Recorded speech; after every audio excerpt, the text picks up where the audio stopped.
What is up, everyone? I want to go over secrets to leadership. And I think you're going to enjoy these. I've got 6 secrets to be an exceptional leader.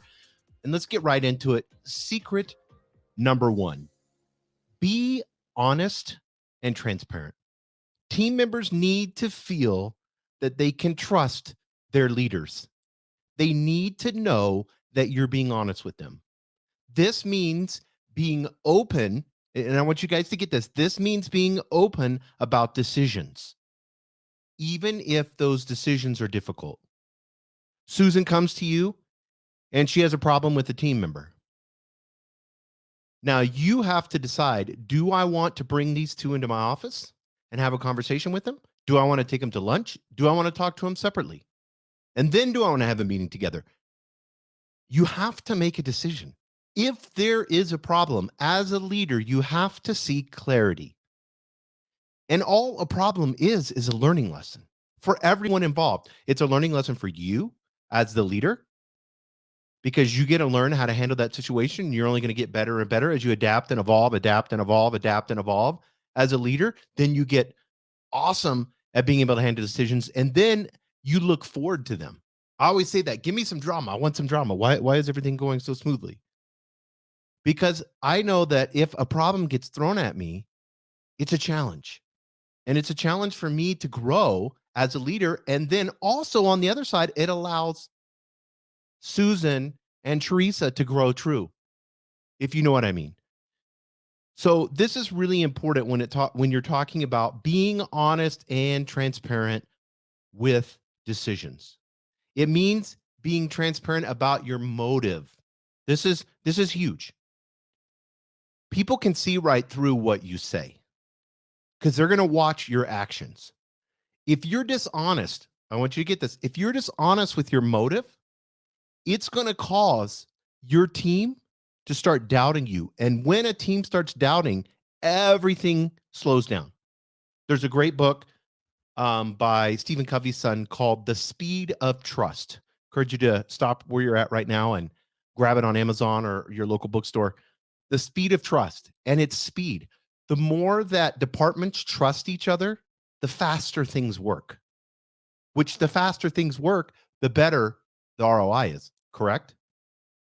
So your motive needs to be pure. And how you have a pure motive is by being honest, even if you know it's going to hurt somebody's feelings.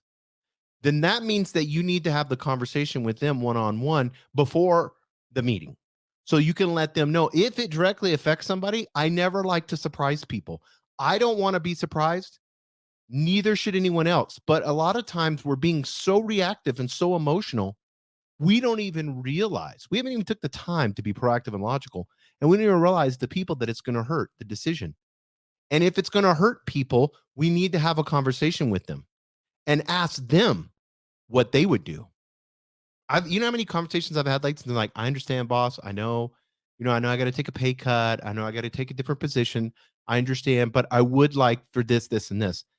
And I'm like, okay, perfect. Let's come to a compromise. Let's figure this out so that both parties can be somewhat satisfied during this difficult decision. Number 1, be honest and transparent. Number 2, be supportive and encouraging. Team members need to feel supported. They need to feel like you're encouraging them. How do you do that? By constantly letting them know how they fit in, the puzzle piece of them in your organization. Here's how I'm going to use Susan and Teresa again. Susan and Teresa, here's how you are part of the vision of this organization. This is why you're so important. I'm going to give you positive feedback constantly. When I see someone, I always want to share the vision with them, and I always want to give them positive feedback. And I genuinely want to let them know how much I appreciate them. I must say, I appreciate you 50 times a day, at least. That should be, I really appreciate you. At the end of a conversation, I appreciate you. I appreciate you. I appreciate you. And you know what happens? As a leader, influence begins to happen. And I can hear team leaders saying the same thing constantly, even when mistakes are made. It also means being there to offer support and encouragement, because what is a mistake? It's just like a problem. It's just a catalyst for a learning lesson. Number 3, Be a good listener. And I've talked about this. I have podcasts on being an active listener. This is your time with coaching. Get the phone, get the distractions away. When you're talking to someone, I want you to be proactive in looking at the things that I had somebody the other day and I did this. I hopped on my phone. I hate doing this. I hopped on my phone when they were sharing something important with me because I thought an important text. But the most important thing is that person standing live in front of you, not the text. If that text was so important or that email was so important, they would talk to you live. So live people get my undivided attention. And like I said, even I fell with that. Be a good listener. Number 4, be respectful. Team members want to be respected by their leader. This means treating them with dignity. Don't be passive aggressive and sarcastic to them. They don't need that. If they can handle it, or like me, I enjoy it. I was in the military, so I don't mind being sarcastic or joking around. But you need to find out what that person. You should understand that and know that about them. If they're in the military and they kind of like to be sarcastic, as long as I can take it and they can dish it to me and it's equal, you need to find that out. Dignity. What does dignity look like with them? And then courtesy. These are old words, dignity and courtesy, but they're beautiful words. They need to be brought back into our vocabulary because respect comes with a human, and that human has opinions and contributions. Yes, they have opinions you may disagree with, but they're also contributing, and they're that puzzle piece that's there for you to get the mission completed, to get that project completed. Have respect enough that you understand that they're going to be passionate about things that you're not. They're going to be passionate about things that you disagree with. Who cares? I had somebody, great friend. She's still a great friend. Total opposite, 180 degrees of everything that I believe, like everything, like super far as you can go. She was that. And we got along great. I'm not going to talk about politics to her. There's no need, because she did an awesome job at what she did. And we could have respect, mutual respect, and we did, back and forth. Number 5, be fair. If you are not being fair and you are not treating, I'm not talking about like fair, like somebody salesperson. So you're going to be, this is communist. You're going to distribute the wealth amongst everybody. That doesn't work. What I'm talking about is being treated fairly. And allowing, if you treat somebody unfairly, hopefully you have enough of an open door where those leaders could come to you and say, hey, boss, I think this was done unfairly. Can we have a conversation on that? And you've got to be like, when you get constructive criticism, it's the number one thing that you can get. If you're a leader right now and you've been unchallenged in the last week, 2 weeks, a month, there's a problem. You've got a bunch of yes people, or you don't have enough trust for people to feel like they could come to you. That should be at least once a week. You should have somebody that says they disagree with you.